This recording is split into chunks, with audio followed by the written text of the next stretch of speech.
Yo, Darius Spirit here, and this is filmmaking tips and advice for young and aspiring filmmakers. I'm talking to my little ones, so if you're at a high school, I ain't talking to you, fool! I've gotten a lot of requests for this video, so you're welcome. It's been a while since I've done a tip video because, you know, I really kind of want to offer more than just beginner level tips on this channel, and finding the balance with that has been a bit of a process. So without further ado, it's about that time to get into it.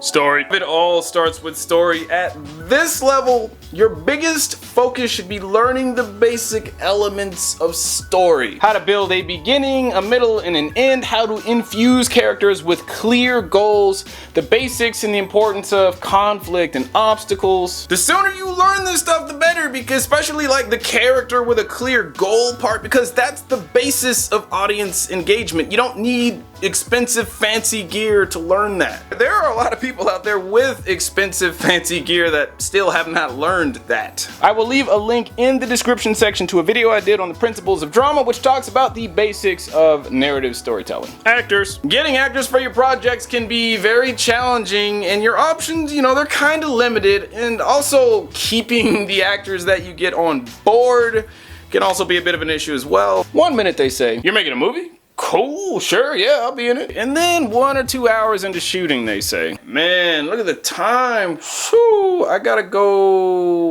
walk my dog." Your friends and family, usually they're not gonna understand how much time and effort goes into making a film, and I mean, why should they? They're not studying this stuff, you are. So you're gonna wanna set yourself up with the best possible chances to complete your films, and the easiest way to do that is to keep it simple. Don't write a 15-page epic with 7 actors and 10 locations. The odds of actors dropping out on you increases exponentially. Instead, you should probably write something that only takes maybe 30 or 40 minutes to shoot and takes place over 1 or 2 locations. It might be a little tough for people to take you seriously when you're this young, so the more you respect their time and make working with you a pleasurable experience, the less likely people will have to suddenly walk their dog before you're finished. You got a full walk?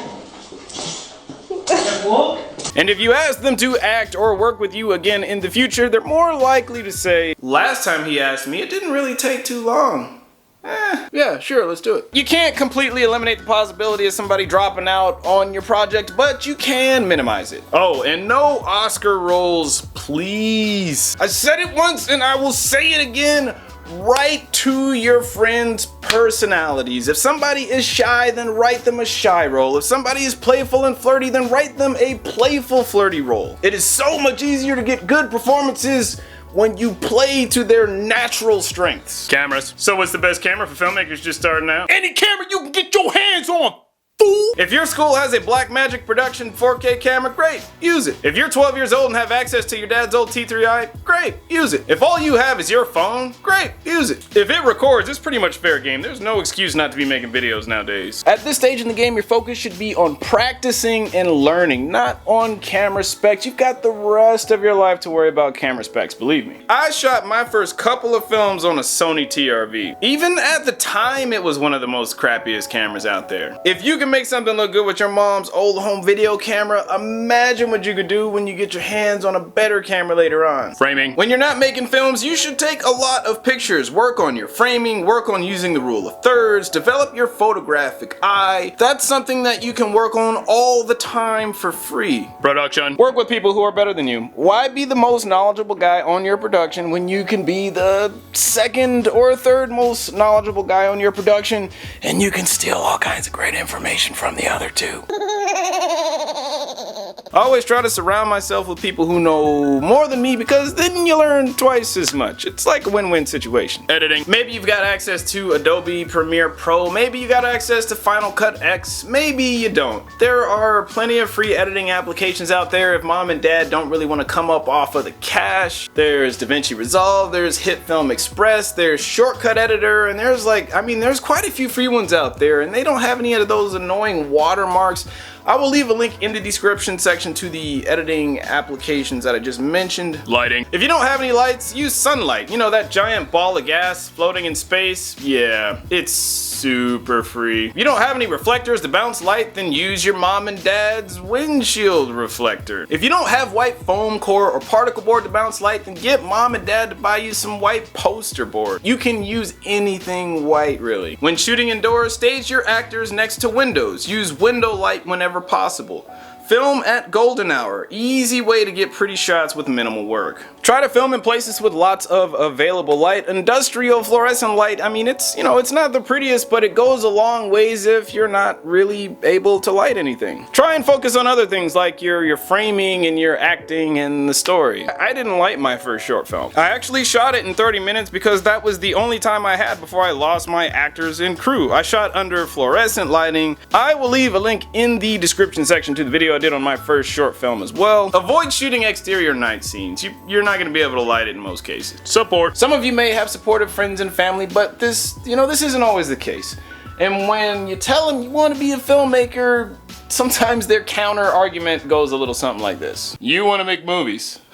So you want to be broke for the rest of your life? They might not take you seriously at first, and that's okay. As long as you keep doing your thing, they'll come around. Notice I said doing your thing, as in actually getting off of your tuchus and doing it. Actions speak louder than words. You saying that you want to be a filmmaker versus you actually doing it, they're two completely different things. If you beg for new gear, new cameras, new lights, but all you do is talk about filmmaking and watch YouTube videos all day long, they're not gonna take you very seriously. But if you're out there doing it with whatever you have and you keep doing it over and over and over again, your friends and your family will start to take you seriously when they see how seriously you're taking it. Resources. So you guys are not old enough to go to film school, and you might not even want to go to film school, and it's completely fine. It's your choice. It's okay.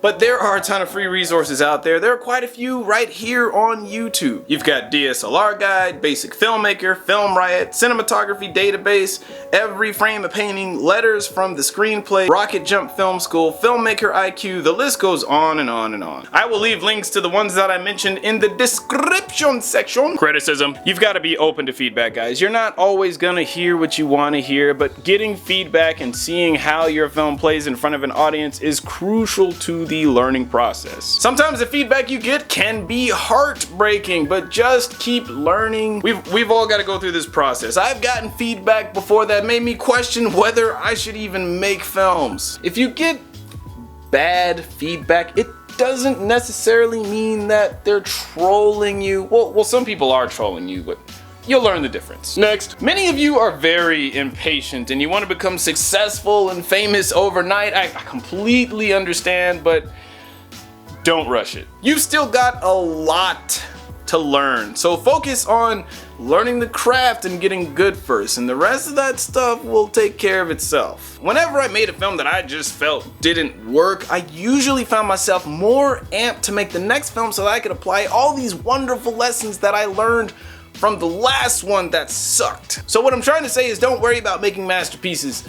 Just practice, practice, practice. But I do believe that's all that I got for you. If you got questions about filmmaking or you want to talk about your goals as a filmmaker, I do offer one-on-one chat sessions. I will leave a link in the description section where you can get more info on that. Well, that's all I got for you. If you enjoyed what you saw, please like, go subscribe. You can find me on the social medias, Facebook, Instagram, Snapchat, or the Twitter, baby. You can also check out my second YouTube channel, Darius Britt, where I vlog about my adventures on the Film Festival circuit, my first feature-length film, unsound live casting vlogs, etc., etc. I do believe that's all I got for you, suckers. D-Britt out. Booyah!